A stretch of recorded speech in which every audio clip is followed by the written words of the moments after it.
की है। मुकाबला इस बात पर होता है कि किसने कितनी गाली दी, किसने कितनी बदतमीज़ी की, किसने कितनी बदतहजीबी की, किसने किसकी कितनी पगड़ी उछाली, किसी ने किसी की कितनी इज्जत उछाली, कितने बड़े किसी ने झूठे इल्ज़ाम लगाए। और बजाय इसके कि आप यूथ को इन चीज़ों में मुकाबला करें, मुकाबला तो इस चीज़ पर होना चाहिए कि ई कॉमर्स कितना आपने इंट्रोड्यूस किया, प्रमोट किया, कितना आपने यूथ के लिए इंक्यूबेटर्स लगाए। दुनिया आज किस तरफ जा रही है, कितना आपने आईटी सेंटर्स बनाए। अभी आप आ रहे होंगे जब मॉडल टाउन में, तो आपने देखा होगा कि टॉलेस्ट बिल्डिंग वो अरफा करीम टावर जो है PITB, वो शहबाज शरीफ साहब ने शुरू किया और वो बड़ा सक्सेसफुली आज भी चल रहा है। और कितने आपने टेक्निकल सेंटर्स बनाए, कितने आपने एंटरप्रेन्योर प्रोग्राम्स दिए, कितना आपने उनकी हैंड होल्डिंग की, कितना आपने वोकेशनल ट्रेनिंग की, कितने आपने टेक्निकल सेंटर्स बनाए, कितने आपने एंटरप्रेन्योर प्रोग्राम्स दिए, कितना आपने उनकी हैंड होल्डिंग की, कितना आपने वोकेशनल ट्रेनिंग की, कितना आपने यूथ प्रोग्राम्स जो है वो इंट्रोड्यूस कराए। PMLN जब 2013 में आई थी तो नवाज शरीफ साहब ने, और उससे पहले शहबाज शरीफ साहब ने भी पंजाब के अंदर लैपटॉप्स दिए यूथ को, स्कॉलरशिप्स दिए, और सिर्फ पाकिस्तान की यूनिवर्सिटीज़ और कॉलेजेस में स्कॉलरशिप्स नहीं दिए, इंटरनेशनल जो यूनिवर्सिटीज़ हैं वहाँ पर बाहर के मुल्कों में भी बच्चों को स्कॉलरशिप्स मिले, जो और आसान किस्तों पर इंटरेस्ट फ्री लोन्स लोगों को दिए। और मैं उस वक्त यूथ प्रोग्राम मैं चला रही थी, मुझे बड़ी खुशी हुई है देख के कि उनका जो रिटर्न थी वो 99% थी। लोगों ने वो लोन्स लिए, उन्होंने उसको इस्तेमाल किया, अपने छोटे छोटे कारोबार शुरू किए, और उसके बाद वो रिटर्न भी किए लोन। 99% जो है वो उसका परसेंटेज थी, वो वापस भी करने शुरू कर दिए उन्होंने। तो इसका मतलब ये है कि बहुत बड़ा पोटेंशियल है पाकिस्तान की यूथ के अंदर, लेकिन उनको हमने जेल भरो तहरीक में लगा दिया। भाई कभी किसी ने कॉलेज भरो तहरीक चलाई, किसी ने यूनिवर्सिटी भरो तहरीक चलाई, किसी ने स्कूल भरो तहरीक चलाई, आप उनको कह रहे हो कि जेलें भरो। और जेलें भी जो आपके अपने बच्चे हैं वो इंग्लैंड में आराम से बैठ के जो है वो अच्छी एजुकेशन भी हासिल कर रहे हैं, लोगों के बच्चों को आप कहते हैं कि आके यहाँ पे जेलें भरो। जेबें आपने भरी हैं, चोरियाँ आपने की हैं, तो लोगों के बच्चे क्यों जेलें भरें। और देखो अभी मुझे आज फिर याद आता है कि जब इमरान ने लॉन्ग मार्च शुरू किया, तो वो आपको याद है वो जो बच्चों की PTI के बच्चों की शहादत हुई थी, आई थिंक कंटेनर से गिर के भी कोई शहादत हुई थी, और एक कहीं और से कोई एक्सीडेंट हुआ था लॉन्ग मार्च में। वो लॉन्ग मार्च क्या था, उसके मकासद क्या थे? उसके मकासद पाकिस्तान के लिए थे, उसके मकासद यूथ की बेहतरी के लिए थे। वो पर्सनल एजेंडा था कि वो जो अपॉइंटमेंट होनी थी उसमें रखना डालना था, हुकूमत ख़त्म करनी थी। और वो आज जो बच्चे शहीद हो गए हैं उनको तो पूछने वाला भी कोई नहीं है। जिस घर से एक बच्चा, किसी का बेटा, किसी माँ का बेटा, किसी बाप का बेटा, किसी बहन का भाई जब जाता है तो उनका पूरा फ्यूचर तबाह हो जाता है। तो आपने अपनी सियासत चमकाने के लिए बच्चों की जानें ली, और किस लिए? कोई नेशनल कॉज नहीं था आपका। फिर आपके पास ना कोई इकोनॉमिक प्लान है, सिर्फ गिराओ, जलाओ, मार दो, मर जाओ, जेल भर दो, ये है आपका एजेंडा। ना आपके पास कोई माशी प्लान है, ना आपके पास कोई आपकी इकोनॉमिक पॉलिसीज़ हैं, ना आपने कोई प्रोजेक्ट दिया। मेगा प्रोजेक्ट तो दूर की बात है, आपने कोई प्रोजेक्ट भी नहीं दिया। कोई एक कॉलेज, कोई एक यूनिवर्सिटी, कोई एक हॉस्पिटल, कोई एक मोटरवे, कोई एक एक्सप्रेसवे, कोई एक बिजली का मंसूबा, कोई एक CPEC जैसा कोई मंसूबा निकाल के दिखा दें, कुछ भी नहीं। झूठ का नाम बयानिया रख दिया। सोशल मीडिया के नाम पर आप लोगों की इज्जतें उछालने की कैंपेन्स चलाते हैं, और सोशल मीडिया पे हमें भी मुकाबला करना पड़ता है। मुझे बहुत तकलीफ होती है जब हमें वो मुकाबला करना पड़ता है। हमारे पास तो सच्ची बातें करने के लिए आपने झूठ का नाम बयानिया रखा हुआ है आजकल, और बहुत अफसोसनाक डेवलपमेंट है। मैं आज आप सबके थ्रू पाकिस्तान की यूथ से मुखातिब हूँ। ये बहुत ही अफसोसनाक डेवलपमेंट है कि परफॉर्मेंस की जगह जो है वो नेगेटिव पॉलिटिक्स ने ले ली। जो नेशनल नैरेटिव होना चाहिए, कौमी बयानियाँ होना चाहिए, उसकी जगह झूठ के बयानिए ने ले ली और इन सब चीज़ों ने परफॉर्मेंस को भी रिप्लेस कर दिया और जो कंस्ट्रक्टिव पॉलिटिक्स थी उसको भी रिप्लेस कर दिया। आज आप मुझे बताएं पाकिस्तान का माशी तौर पे पाकिस्तान का क्या हाल है। इकॉनमी आपकी स्टेबलाइज नहीं हो रही और आप ये देखो कि आपको इस वक्त तरक्की के नैरेटिव की ज़रूरत है, कौम को जोड़ने की ज़रूरत है, एक पेज पे आने की ज़रूरत है, आप उनको तकसीम कर रहे हैं। पाकिस्तान को इस वक्त बयानियों की ज़रूरत नहीं, पाकिस्तान को इस वक्त परफॉर्मेंस की ज़रूरत है। इंडिया को आप देखें, हमारा पड़ोसी मुल्क है, बेंगलोर में आईटी रेवोल्यूशन आया हुआ है, उन्होंने सिलिकॉन वैली को कॉपी किया है और हम क्या कर रहे हैं। इतना आप देखें जो पाकिस्तान के माशी हालात है ना, नवाज शरीफ साहब ने तो जब सी पैक शुरू किया उसमें उसकी वजह से इतने प्रोजेक्ट्स आए, प्रोजेक्ट्स की वजह से इतनी नौकरियों के दरवाजे खुले, तो वो तो 1 करोड़ नौकरियों का झांसा देख के फरार हो गया। उसने तो लोगों को यूथ के नाम पे बेवकूफ़ बनाया। तो मैं समझती हूँ इस चीज़ को यहाँ पर आज ख़त्म होना चाहिए। हमें भी जो आईटी रेवोल्यूशन पूरी दुनिया में आया है हमें उसको पाकिस्तान में लाना चाहिए, उसको इम्प्लीमेंट करना चाहिए। ई कॉमर्स को हमें, क्योंकि नौकरियां अब जो हमारी फॉल्टरिंग इकॉनमी इस वक्त हम नौकरियां जनरेट नहीं कर सकते, लेकिन अपने घर में बैठे अपने लैपटॉप्स पे अपने कंप्यूटर्स पे लोग बैठ के बच्चे जो हैं वो बहुत कमा सकते हैं, $1000 $2000 महीने के बैठ के कमा सकते हैं। उन लोगों को वो टेक्निकल एक्सपर्टीज़ देना, उन लोगों की हैंड होल्डिंग करना, उन लोगों की ट्रेनिंग्स करना, ये हमारा मकसद होना चाहिए। और जो सियासत इन्होंने शुरू की है उसका भी हाल देख लें। मतलब ज़ेनी मरीज़ों की एक सियासत शुरू कर दी है। कौम को भी, खुद तो ज़ेनी मरीज़ थे, कौम को भी ज़ेनी मरीज़ बनाने की पूरी कोशिश हो रही है। पहले, अब कल मैं टीवी देख रही थी, जब से ये गवर्नमेंट ये वोट ऑफ नो कॉन्फिडेंस इनको लगा कि कामयाब होगा, तो जी यूएस ने, अमेरिका ने हमारे ख़िलाफ़ साजिश कर दी। अमेरिका रजीम चेंज साजिश हो गई जी, और अमेरिका डोनाल्ड लू ने हमारे ख़िलाफ़ साजिश कर दी। वो साइफ़र आ गया अचानक कहीं से। मैं तो उस वक्त भी कहा था कि ये साइफ़र फ्रॉड के सिवा कुछ नहीं। मेरी पुरानी तकरीरें, स्पीचेस, मीडिया टॉक्स उठा के देख लें, मुझे तो पता था झूठा बंदा कभी सच बोल ही नहीं सकता। तो बड़ा हमने पिछले कई माह में सुना कि हम कोई ग़ुलाम हैं, हम कोई ज़ेनी ग़ुलाम हैं, ग़ुलामी नामंजूर, इम्पोर्टेड हुकूमत, साइफ़र, हकीकी आज़ादी और एब्सोल्युटली नॉट, अमर बिल मारूफ। तो आज मैं पूछ सकती हूँ कि वो हकीकी आज़ादी का क्या हुआ? वो अमर बिल मारूफ की जो कैंपेन, कुरान पाक की एक आयत की आपने एक झूठ पे बेस्ड कैंपेन चलाई, उसका क्या हुआ? गुलामी नामंजूर के नारे का क्या हुआ? और आज आप लोगों को आसान ज़बान में बताएं, कौम को, यूथ को बताएं जिनको आपने गुमराह करने की कोशिश की है, उर्दू में बताएं कि आपने झूठ बोला था, आपने धोखा दिया था लोगों को। और आप देखें कि सिर्फ ये अमेरिका वाली बात इन्होंने नहीं की, इन्होंने जो पाकिस्तान की फॉरेन पॉलिसी है, पाकिस्तान के रिलेशंस हैं मुहज़्ज़ब मुल्कों के साथ, उसको इन्होंने जेपडी में डाल दिया, उसको इन्होंने ख़तरे में डाल दिया, सिर्फ इसलिए कि आपने उस वक्त आवाम को कोई बात बतानी थी कि मेरे ख़िलाफ़ तो साजिश हो गई। और वो जो जलसों में ख़त लहराते थे कि ये साइफ़र है, वो ख़त आपने कहा कि मैंने सुप्रीम कोर्ट में भी भेजा, किधर गया वो बयानी? उस बयानी की न सिर्फ मौत हुई है बल्कि उसकी नमाज जनाजा और तदफीन जो है वो ज़मान पाक में होनी चाहिए। वो जनाजा कौम को पढ़ लेना चाहिए उसके ऊपर। फिर आपने पहले एक बयानिया बना दिया कि हम कोई ज़ेनी ग़ुलाम तो नहीं है, ये इम्पोर्टेड हुकूमत है, अमेरिका ने मेरे ख़िलाफ़ साजिश कर दी, डोनाल्ड लू ने ये कर दिया, वो कर दिया। उसके बाद आपने लॉबिंग फर्म्स, आपको पता चला कि आपने तो बहुत बड़ी गलती कर दी है, तो आपने फिर लॉबिंग फर्म्स हायर की, अमेरिकन टेलीविज़न को और इंटरनेशनल मीडिया को इंटरव्यूज़ देने शुरू किए। उसमें आपने कहा कि मुझे तो नहीं नज़र आ रहा कि कोई साजिश हुई थी मेरे ख़िलाफ़। और जो रजीम चेंज का जो बयानिया था उसमें आपने अमेरिका को बिल्कुल कल बाइज़्ज़त बरी कर दिया। तो क्या वो सारे बयानिए जो है वो वफ़ात पा गए? लेकिन ये तो सवाल करना बनता है ना कि कौम से झूठ क्यों बोला?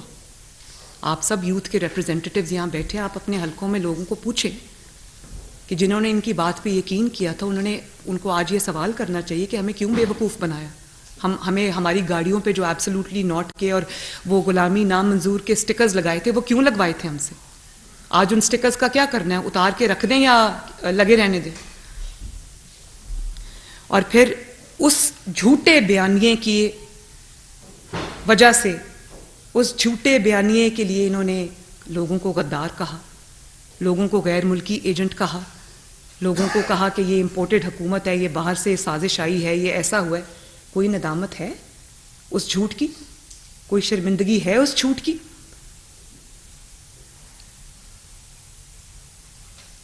और अगर आप समझते थे, अगर आप अमेरिका के खिलाफ नहीं थे, तो कौम को क्यों भड़काए? क्यों पाकिस्तान के जो अमेरिका के साथ या वेस्ट के साथ जो रिलेशंस थे उनको आपने जेपरडाइज किया? क्यों आपने उनको ख़तरे में डाला? तो अब आवाम को आके बताओ ना कि आपने अमेरिका से माफ़ी मांग ली। उर्दू में बताओ आवाम को, उनको पता चले कि आपने कितना बड़ा झूठ बोला है। और आज कहता है कि अमेरिका ने मेरे खिलाफ साजिश नहीं की, कमर जावेद बाजवा साहब ने मेरे खिलाफ साजिश की। तो ये वही शख्स है जो जब तक हुकूमत में था कहता था कमर जावेद बाजवा से ज़्यादा कोई जमहूरी चीफ अवामी स्टाफ नहीं गुजरा। कमर जावेद बाजवा साहब ने जितनी मेरी हुकूमत की मदद की है किसी ने नहीं की।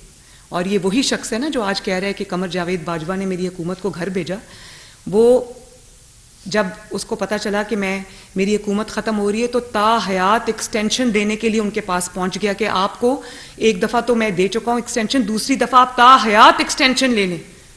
आप सोचें कि वो इंस्टीट्यूशन के साथ क्या कर रहा था, सिर्फ अपनी हुकूमत बचाने के लिए इस मुल्क के साथ क्या कर रहा था, जिसको आज वो मीर जाफ़र कह रहा है, मीर सादिक कह रहा है, जानवर कह रहा है, जिसको ये कह रहा है कि इसने मेरी हुकूमत गिराई। उसको उसने ताहयात एक्सटेंशन देने की बात की। और फिर आप ये देखो कि इनके पुराने इंटरव्यू सुन लें। ये कहते थे कि अगर मैं इक़्तिदार में आया और इस्टेब्लिशमेंट ने मेरी बात ना मानी तो मैं आवाम के पास जाऊंगा, मैं उनको बताऊंगा कि इस्टेब्लिशमेंट क्या कर रही थी।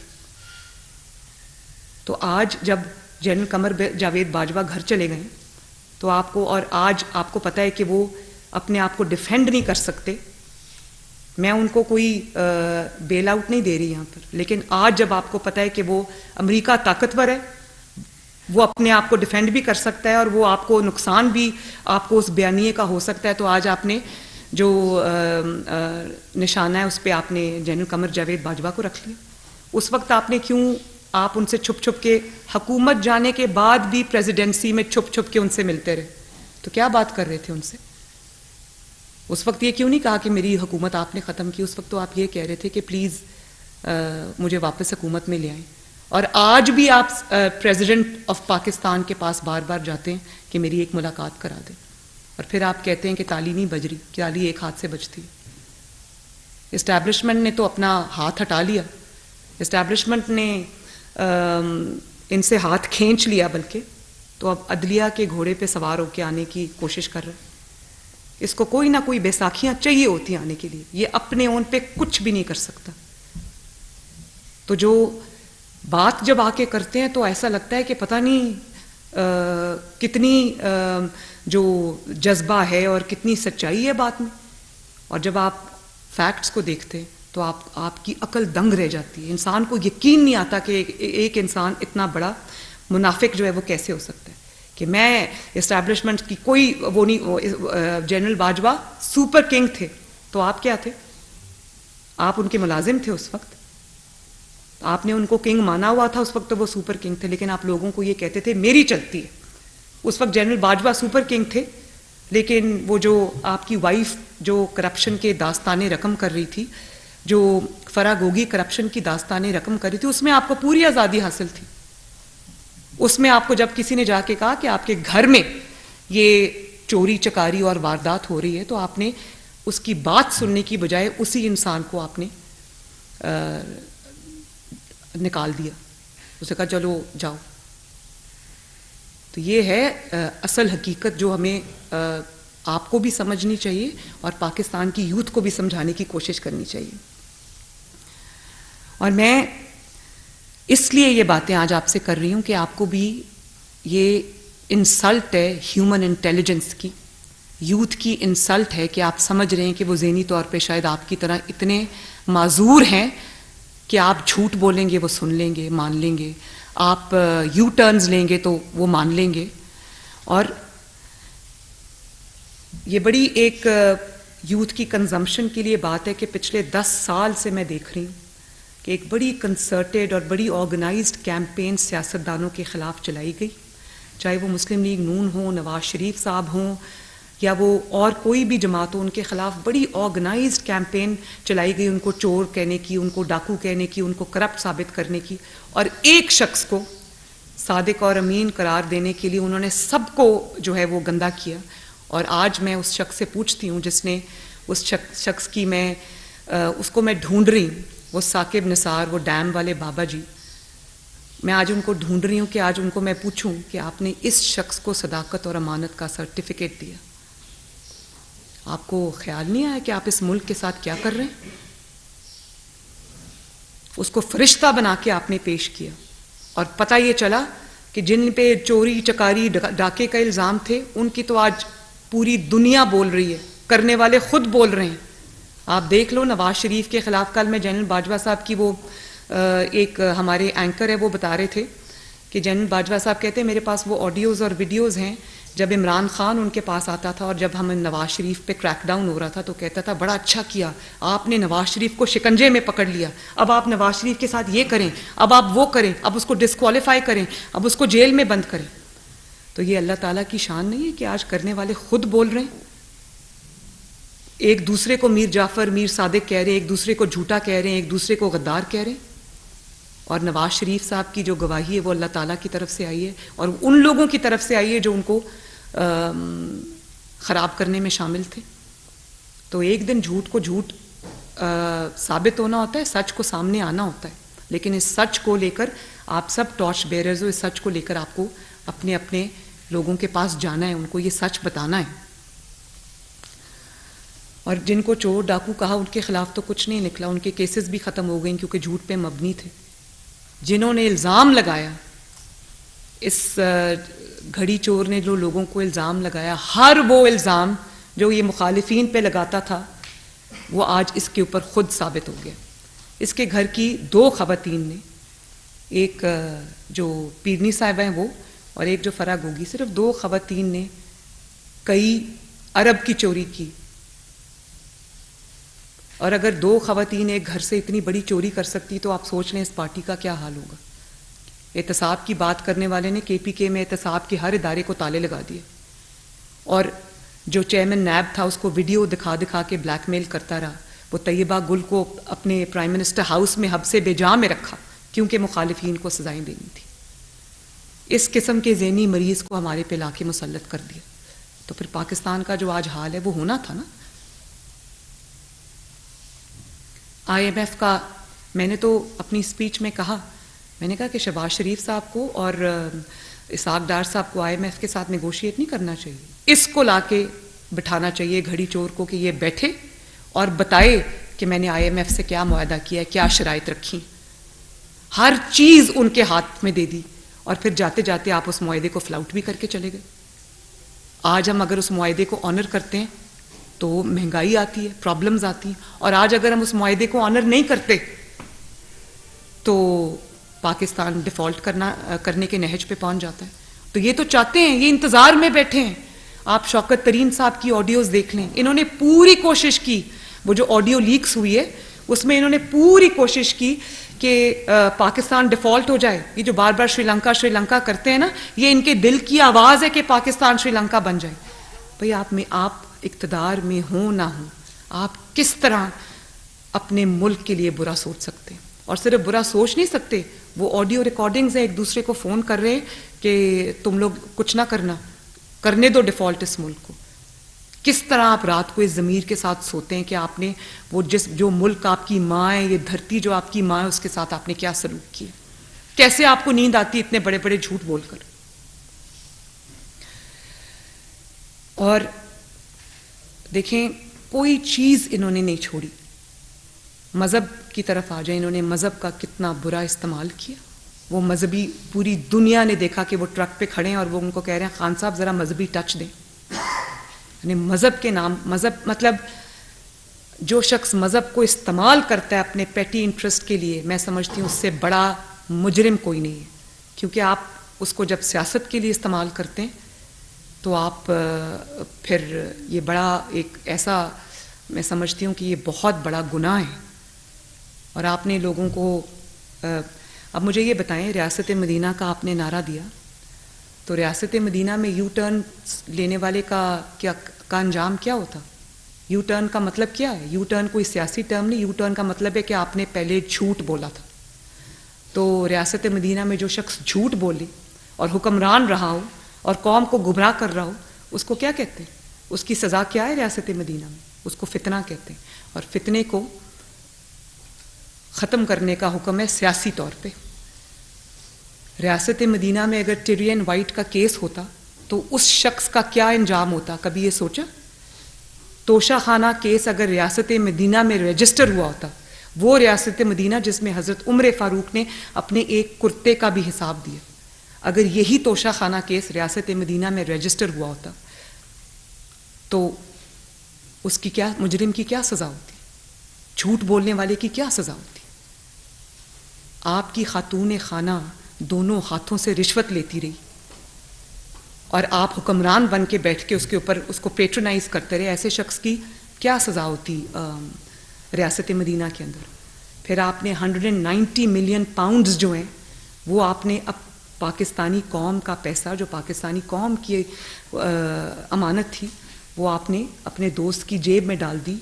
काबीना को भी नहीं बताया कि उस बंद लिफाफे में क्या है, क्योंकि आपने उनको हेल्प करना था। तो ऐसे शख्स की रियासत मदीना में क्या सज़ा होती? तो ये बड़ी थॉट प्रोवोकिंग बात है। आपको हम जो PMLN की यूथ को रीऑर्गेनाइज करने लगे हैं, तो मेरी आप सबसे ये रिक्वेस्ट है कि ये PMLN की बात नहीं है, ये इलेक्शंस की बात भी नहीं है, ये इस मुल्क और कौम के फ्यूचर की बात है। तो ये फितने को पहचानना, उसको बेनकाब करना हमारा कौमी फरीज़ा है। उसको सियासी तौर पे उठा के बाहर फेंकना हमारा कौमी फरीज़ा है। इस मुल्क को एक्सटर्नल थ्रेट कोई नहीं है, बिल्कुल नहीं है।